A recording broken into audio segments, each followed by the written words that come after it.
السلام علیکم ناظرین، میں مبشر وورا آپ لوگوں کو خوش آمدید کہتا ہوں پنجاب میں خالصہ رائج کے قائم ہونے کے دوسرے حصے میں۔ اگر آپ لوگوں نے پہلا حصہ اس کا نہیں سنا تو اوپر لنک کے اوپر کلک کیجئے اور اس کا پہلا حصہ سنیے۔ ایمن آباد کی جنگ سن 1745۔ سن 1745 کے قریب سکھوں کی ایک بڑی جماعت لاہور کے نزدیک قصبہ ایمن آباد میں جمع ہوئی۔ لاہور کے صوبے دار نے انہیں منتشر کرنا چاہا اور ایک فوج کی سرکردی میں دیوان جسپت رائے کو روانہ کیا۔ بڑے گھمسان کی جنگ ہوئی۔ سکھ نہایت ہی جوش و خروش سے لڑے۔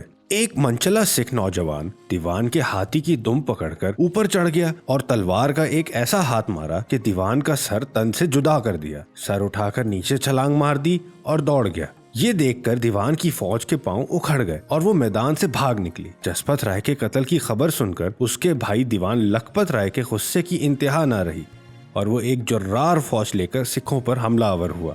سکھوں کو شکست ہوئی اور سینکڑوں نوجوان سکھ بھاگتے ہوئے گرفتار کر لیے گئے، جنہیں نہایت بے رحمی سے لاہور میں قتل کیا۔ یہ جگہ شہید گنج کے نام سے مشہور ہے۔ ایمن آباد کی لڑائی کے بعد گورنر لاہور نے سکھوں پر حد درجہ کی سختی شروع کر دی۔ اغلب تھا کہ ان بیچاروں کو مصیبت کی وہی دن دیکھنے پڑتے جو گورنر عبدالصمد خان کے زمانے میں دیکھنے نصیب ہوئے تھے، مگر خوبی قسمت سے پنجاب کی گورنری کے لیے نواب ذکریہ خان کے بیٹوں یحییٰ خان اور شاہ نواز خان میں جھگڑا شروع ہو گیا۔ آخرکار شاہ نواز خان اپنے بڑے بھائی پر غالب آیا اور اسے پنجاب سے باہر نکال دیا۔ خود صوبہ ملتان و لاہور پر قابض ہو گیا۔ یحییٰ خان داد رسی کے لیے سیدھا دلی پہنچا۔ اب شاہ نواز خان ڈرا کہ مبادا اسے صوبے داری سے دستبردار نہ ہونا پڑے، بس اپنی حفاظت کے خیال سے افغانستان کے بادشاہ احمد شاہ ابدالی سے خط و کتابت شروع کی اور اسے ہند پر حملے کی دعوت دی۔ احمد شاہ افغانستان کے ابدالی یا درانی قبیلے کا سردار تھا۔ اسے نادر شاہ کے پاس ایک معزز عہدہ ممتاز تھا۔ جب سن 1747 میں نادر شاہ قتل کر دیا گیا تو احمد شاہ افغانستان کا بادشاہ بن بیٹھا۔ نادر شاہ کے ہندوستان پر حملے کے وقت احمد شاہ بھی اسی کے ساتھ تھا اور سلطنت مغلیہ کی بے سر و سامانی سے بخوبی واقف ہو چکا تھا۔ بس شاہ نواز خان کی دعوت کو بخوبی منظور کر لیا اور کثیر تعداد لشکر کے ساتھ دریائے اٹک کو عبور کر کے پنجاب میں آ موجود ہوا۔ لیکن اس عرصے میں دربار دہلی کے سمجھانے بجھانے سے شاہ نواز راہ راست پر آ چکا تھا، چنانچہ اب ابدالی کی مدد کرنے کی بجائے اس کے مقابلے کے لیے تیار ہو گیا۔ مگر احمد شاہ کب ٹلنے والا تھا؟ درانیوں کے ایک ہی حملے نے شاہ نواز خان کی فوج کے چھکے چھڑا دیے۔ شاہ نواز لاہور سے بھاگ نکلا۔ احمد شاہ لاہور سے دلی کی طرف بڑھا۔ سرہند کے مقام پر دونوں فوجوں کی مدبھیڑ ہوئی۔ اس جنگ میں وزیر سلطنت کے بیٹے میر منو نے بہادری کے وہ جوہر دکھائے کہ دشمنوں نے بھی داد دی۔ ابدالی کو شکست ہوئی اور اسے اپنا سا منہ لے کر واپس ہونا پڑا۔ شہنشاہ دلی نے خوش ہو کر میاں منو کو پنجاب کا گورنر تعینات کر دیا۔ احمد شاہ ابدالی کا حملہ سکھوں کے لیے ابر رحمت ثابت ہوا۔ ایک طرف انہیں حکومت پنجاب کے مظالم سے کچھ عرصے کے لیے رہائی ملی، دوسری طرف اس حالت ابتری میں انہیں اپنے آپ کو مستحکم کرنے کا موقع مل گیا۔ امرتسر کے قریب سکھوں نے ایک قلعہ تعمیر کیا جس کا نام انہوں نے رام روہنی رکھا۔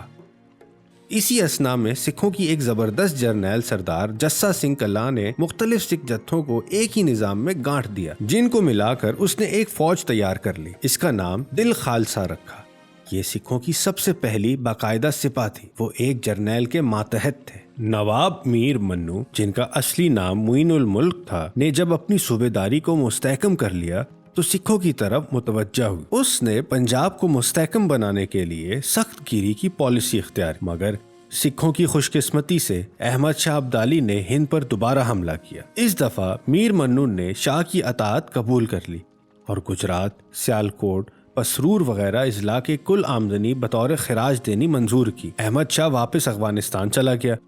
3 سال گزر گئے مگر میر منو نے خراج نہ بھیجا۔ احمد شاہ نے نواب معین الملک کو عہد شکنی کا مزہ چکھانے کے لیے پنجاب پر تیسری بار یورش کی۔ میر منو بھی مقابلے کے لیے تیار ہو گیا۔ درانی فوج لاہور شہر کا 4 ماہ تک محاصرہ کیے پڑی رہی۔ شہر میں سامان رسد ختم ہو چکا تھا۔ میر منو نے تنگ ہو کر جنگ کرنا کرینِ مصلحت سمجھا۔ لڑائی میں میر منو کا جرنیل دیوان کوڑا مل کام آیا۔ اس کے دوسرے افسر آدینہ بیگ نے بے وفائی کی اور میدان جنگ سے واپس لوٹ گیا۔ یہ دیکھ دیکھ کر نواب معین الملک نے اپنے آپ کو احمد شاہ ابدالی کے حوالے کر دیا۔ ابدالی نے اس کی بہادری و شجاعت سے خوش ہو کر پنجاب کے صوبیداری اسے ہی بخش دی اور خود تقریباً 1 کروڑ روپیہ بطور خراج لے کر واپس کابل لوٹ گیا۔ اب نواب میر منو نے احمد شاہ ابدالی کے نائب کی حیثیت سے بے دھڑک حکومت کرنی شروع کی، مگر عمر نے وفا نہ کی۔ 3 ماہ کے بعد ایک روز گھوڑے سے گر کر مر گیا۔ اس کی بیوہ بیگم نے صوبے داری کا انتظام کرنا چاہا، مگر ایسے نازک وقت میں عورت کے لیے حکومت کرنا بہت مشکل تھا۔ شہنشاہ دہلی نے پنجاب پر دوبارہ اپنا تسلط جمانے کی کوشش کی، جس پر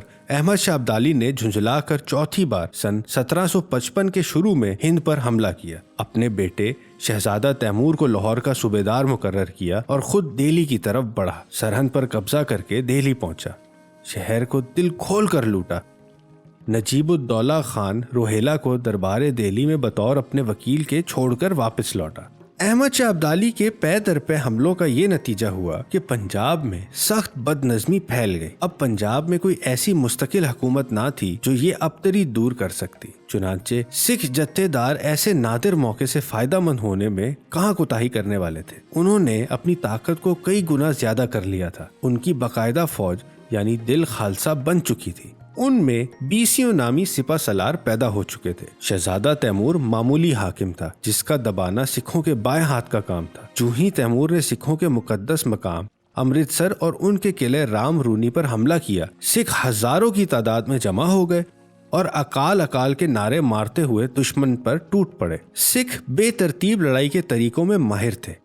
وہ کھلے میدان میں ایک جگہ ڈٹ کر لڑنے سے گریز کرتے تھے۔ ان کا قاعدہ تھا کہ موقع پا کر دشمن پر چھاپا مارا، مال و اسباب لوٹا اور فوراً جنگلوں میں غائب ہو گئے۔ سکھ سواروں کے پاس ہلکا پھلکا اسباب اور تیز ترار گھوڑے ہوتے تھے اور آن کی آن میں دوڑ کر چھپ جاتے تھے، لہٰذا وہ بار بار چھاپے مار کر دشمن کا ناک میں دم کر دیتے تھے۔ چنانچہ شہزادہ تیمور کو بھی انہی مشکلات کا سامنا کرنا پڑا۔ تیمور مجبور ہو کر میدان جنگ سے لوٹا۔ شہزادے کی لوٹتی ہوئی فوج کا سکھوں نے تعاقب کیا اور وہ کھلبلی مچائی کہ تیمور نے لاہور چھوڑ کر دریائے چناب کے کنارے دم لیا۔ دل خالصہ کے سردار جسا سنگھ کلاں نے لاہور پر قبضہ کر لیا۔